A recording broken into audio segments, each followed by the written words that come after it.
They have now won 17 straight home games, extending the longest active streak in FBS. And Alabama has now won 8 in a row since losing their season opener to Florida State. Got 4 ranked wins. This was not a ranked win.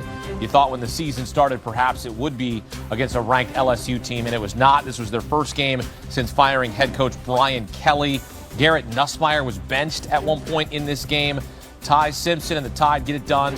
Ty Simpson 21-35, 277, 1 touchdown. Daniel Hill gets a rushing touchdown, and Alabama wins it 20-9. The LSU Tigers did not score a touchdown in this game, and that's just disappointing.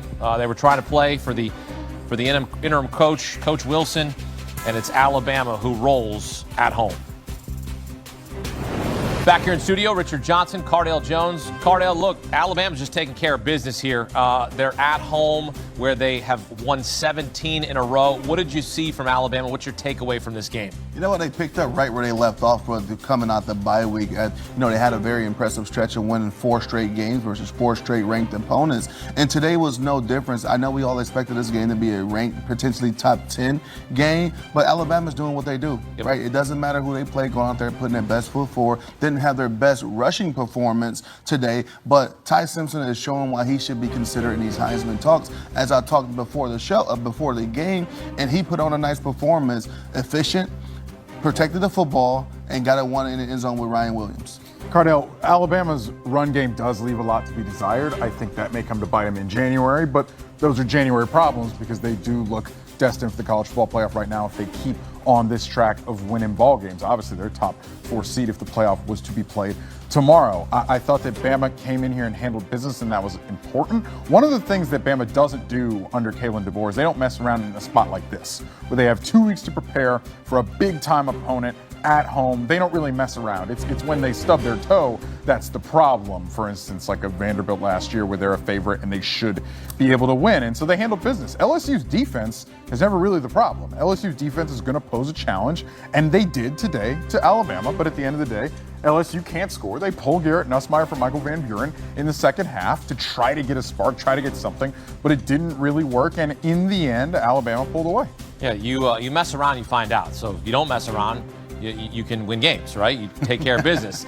Look, Garrett Nussmeier being pulled in this game, what was your reaction to that? Like, this was a kid after last season. We were talking about going in the top 10 in the NFL draft. He comes back to LSU, and it has been a disappointing season for this young man. Yeah, disappointment to say the least. I'm just watching that game, just so many emotions because he was a guy that coming into the season I had as a potential Heisman front runner coming into the season. Then with all the experience under his belt, I had him projected for his preseason All-American as well.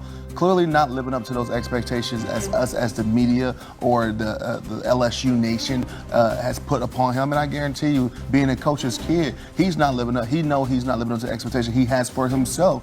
It's just sad to see all around. LSU is one of the teams that's coming into this season that was a potential national championship contender with all the weapons they had returning, and so far haven't been living up to the hype. Hit on the defensive transfers, did LSU? Missed on a lot of the offensive transfers, mainly on the offensive line. It's one of the main reasons why Garrett Nussmeier is not able to get the best out of his game, why that offense has not been cohesive. They've struggled to run the ball as well, and why LSU is not going to get where they want to go. I mean, bowl eligibility right now is at least in flux here coming home. They still got Oklahoma on this slate as well, Arkansas as well coming home. We'll see if LSU is actually going to make the postseason. Well, Alabama will probably remain at 4 in the next college football playoff rankings when they come out on Tuesday. Had they not lost to Florida State, we would be talking about number 1 Alabama. There's no question about it. 4 ranked wins, that's more than any other team in FBS in terms of ranked wins. And this resume looks really good now, Richard. It's 8 straight wins since that season opening loss to the Seminoles. Yeah, they have put that Florida State game in the rear view mirror. It's a thing that is going to be on their resume. You have to acknowledge that it's a terrible loss, but they got 8 pretty good wins. also on the resume, and they are rolling right now. They're going to have to play that Oklahoma team that is going to give Ty Simpson such a unique challenge so far with how good they are up front. Alabama has not played a team that's as good up front as Oklahoma is yet this season, and we saw what Oklahoma's defense can do to this Alabama team, what they did last year against the Crimson Tide. So we'll see how that goes when the Tide and the Sooners match up. How do they stack up? You got John Mateer, you got Ty Simpson. I mean, this is going to be a massive game next week. Yeah, interesting matchup to say the least. You talk about the game last year when Jalen Milroe was the quarterback. This is a completely different Alabama offense with Ty Simpson leading the charge. What is a pass first, and then clearly we saw some design quarterback runs. Ty Simpson was a dual threat quarterback coming out of high school, so he has the ability to run. Now, I'm not saying he's a Jalen Milroe at any means, but I think the Sooners defense will give this Alabama offense a struggle and kind of some looks they haven't seen before. We saw what the Sooners defense did to a high-power, high-flying Tennessee offense last week, and I think they can be posed, especially on that pass rush, where that front seven can really get out to Alabama. Certainly helps Alabama that this game will be played at home at Bryant-Denny Stadium, where they have won now 17 in a row, extending the longest active streak in FBS. Alabama with 8 straight wins since that season-opening loss to Florida State, and another streak at home versus unranked teams for Alabama. 85 straight home wins against unranked teams, longest streak in the past 30 years. If you come into Tuscaloosa and you are unranked and you don't have a little number next to your name, you're probably leaving town with a loss. That's how good Alabama is at home against unranked teams. They don't mess around. You heard what Richard said. They don't mess around on this night, and they get another win as they improve to now 8-1. When we return, we've got CBS Sports college football insider Richard Johnson. Let's start with the teams who disappointed. Virginia projected to be in the playoff, not anymore. Lost to Wake Forest. Virginia starting quarterback Chandler Morris knocked out of the game after taking a big hit. Cavaliers had 3 fumbles in this game. Consider they had 0 in the first 9 games. And then Louisville, who stood to benefit the most from the Virginia loss, lost to Cal in overtime. Cardinals were without their leading rusher, Isaac Brown, in this game because of a leg injury. Richard, overall a tough day for 2 ACC teams that were in the mix for a playoff spot. Well, they were only in the mix because they were in the pole position to make the ACC championship game. Remember, the committee told you a very clear thing about where Virginia and Louisville were both ranked in the initial college football playoff rankings at 14 and 15. Then you've got Georgia Tech at 17, Miami at 18. They were telling you that that league was going to be a one-bid league, and it was going to be the champion of that league probably going in as an 11 seed.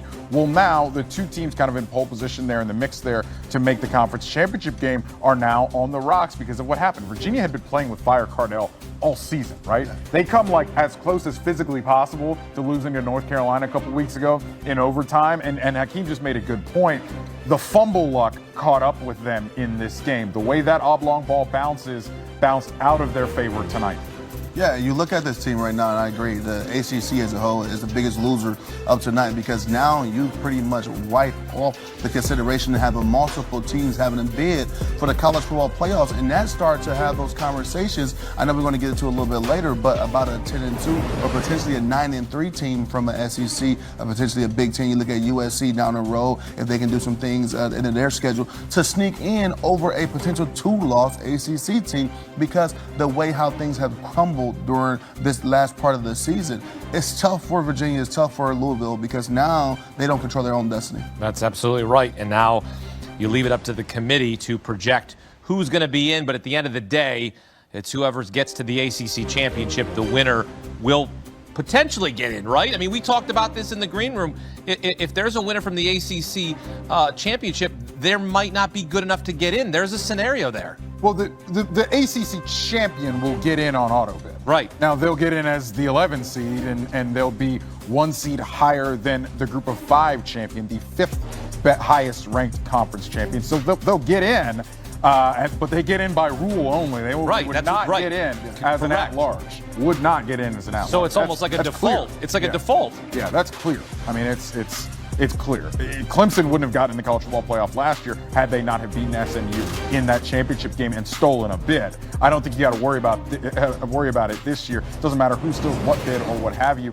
One ACC team gets in the college football playoff this year. Well, we know that the Big 12 also is potentially a one-bid conference, and BYU entered the day projected to be in the playoff. Their chances took a hit, losing to Texas Tech. It was the Cougars' first loss of the season.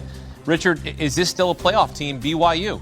Probably have to win the league, which means they absolutely have to win out. Yep. I don't know if they can get in as an at-large, but Cardell, when we were talking about it during the night games, Utah may not go to the Big 12 championship game because they have lost to both of the two teams that played today. They lost to BYU and they lost to Texas Tech.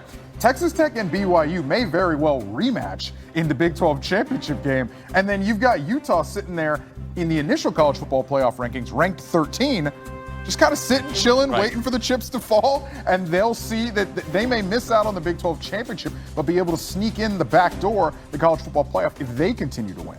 A team who's really riding on those type of scenarios as well, a team that BYU has to play here in a few weeks, Cincinnati and TCU can be in similar situations. If BYU find a way to drop one of those games, one of those two teams can potentially get into the college football playoffs, and if they beat Texas Tech, and we all assume that Texas Tech is going to cruise their way to the Big 12 championship game. Now, if they beat Texas Tech in the Big 12 championship game, does it open up some type of scenario where you got two teams from the Big 12, Texas Tech probably at a lower seed, and a Big 12 champion within a Cincinnati or potential TCU? I think Texas Tech probably has to win out to get in as well. Probably has to win out and get in as the Big 12 champion. Texas Tech may have a shot if they lose in the Big 12 championship game, but I do think they have to get there.